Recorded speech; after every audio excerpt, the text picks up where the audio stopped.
Eu quero falar sobre Lula, que se manifestou aí nessa terça-feira em relação às mortes em decorrência dos protestos no Irã, protestos legítimos, e a gente sabe que poucos veículos de comunicação têm dado o devido valor a essas notícias e a importância desses protestos no Irã. Todos aqueles que falam em liberdade, todos aqueles que, inclusive, trazem discursos feministas, estão fechando os olhos agora para aquelas mulheres que estão lá simplesmente pedindo pelo direito de mostrar seus cabelos, entre outros tantos, né? Simplesmente que pedem pela sua liberdade. A gente viu já vários mortos, a gente tem visto já execuções sendo agendadas, a gente vai trazer todos esses detalhes aqui hoje na Revista Exato, mas, para começar, vamos falar sobre o que Lula falou em relação a isso, e nada que vá nos surpreender, é claro, sempre com aqueles discursos e aqueles mesmos termos de sempre. Então, ele citou, inclusive, aquilo que ele utiliza com muita frequência, que é o termo soberania, né? O que ele fala aqui no Brasil em relação quando os Estados Unidos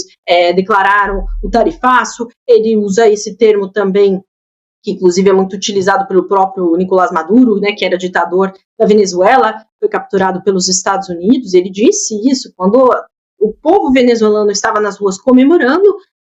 Lula se colocou aí em solidariedade, digamos assim, falando sobre a soberania da Venezuela em relação aos Estados Unidos, sendo que, na verdade, numa democracia, quem tem que ser soberano é o povo, e lá a gente não via essa soberania existindo, o povo venezuelano não era soberano no seu próprio país. A gente tem visto agora Lula fazendo a mesma coisa, dizendo, inclusive, através do Itamaraty, que cabe apenas aos iranianos decidir de maneira soberana sobre o futuro do seu país. A gente espera que, de fato, sejam os iranianos, mas o que a gente tem visto não é isso, a gente já está vendo uma grande repressão por lá, né, e, por enquanto, os progressistas, caladinhos, né, Gui? Sabe do que isso é efeito, Mari? Isso é efeito de uma frase que o Trump falou esta semana agora, se não me engano foi na sexta-feira. Ele foi perguntado se na Venezuela ele havia feito uma coisa certa, né? se foi correta aquela incursão lá da prisão de Maduro. E ele respondeu assim, na Venezuela, agora, as pessoas estão felizes com o que fizemos. Com certeza, na América do Sul, mais países ficarão felizes, incluindo o Brasil. Então, meus amigos, esse comportamento do Lula não vem de graça.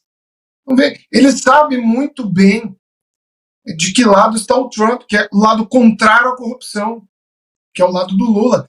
Trump está ao lado contrário da ditadura, que é o lado do Lula. E o Trump mostrou para o mundo que pode enviar uma equipe, fazer uma incursão, que é uma entrada em terreno de outro país, sem precisar fazer um genocídio, sem bomba, sem nada, né, para entrar e resgatar, tirar daquele território um bandido, um narcoterrorista, um ditador, que é exatamente o que aconteceu com Maduro. Aí aquele homem que antes havia feito empréstimos no valor de 10 bilhões de reais, que nunca foram pagos pela Venezuela, aquele homem que levou o ditador Maduro para dentro do Palácio da Alvorada, que subiu a rampa com ele e fez piada dizendo, olha, viu, Maduro não é tão mal assim quanto costumam dizer. Agora esse homem está... mas esse homem que publicou na sua rede social X, dizendo que tinha sido um absurdo aquela ação dos Estados Unidos em prender aquele narcoterrorista, porque estava atentando contra a soberania da Venezuela. Palavras do Lula. Agora baixou a crista. Está com o rabo entre as pernas. Por que será? Que ele está agora mudando o discurso em relação ao Irã, que ele está abreviando fala sobre a Venezuela, que ele está evitando falar sobre a Venezuela. Na semana passada também ele deu uma entrevista e disse, por que eu tenho que falar da Venezuela o tempo todo? Eu não falo nem da Janja o tempo todo. Então, eu brinco aqui, né, parafraseando a mim mesmo, quem tem fux tem medo. É isso.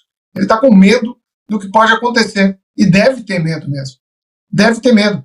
Porque não é só no Irã que pessoas estão sendo condenadas à morte por se oporem ao regime ditatorial. Porque aqui no Brasil, nós não só tivemos um condenado à morte, como tivemos um executado, que foi Clérison da Silva, o Clezão.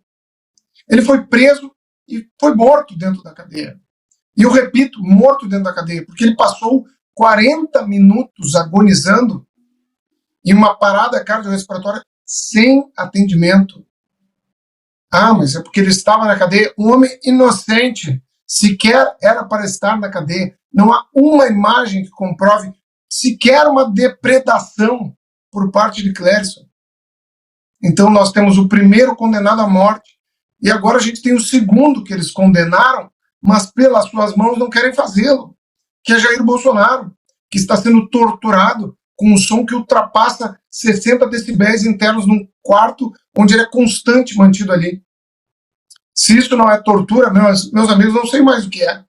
E digo para vocês, práticas de tortura cometidas na Primeira e na Segunda Guerra Mundial, antes dos tratados, incluíam sons altos e contínuos para que aquela pessoa viesse a dizer tudo o que se queria ouvir.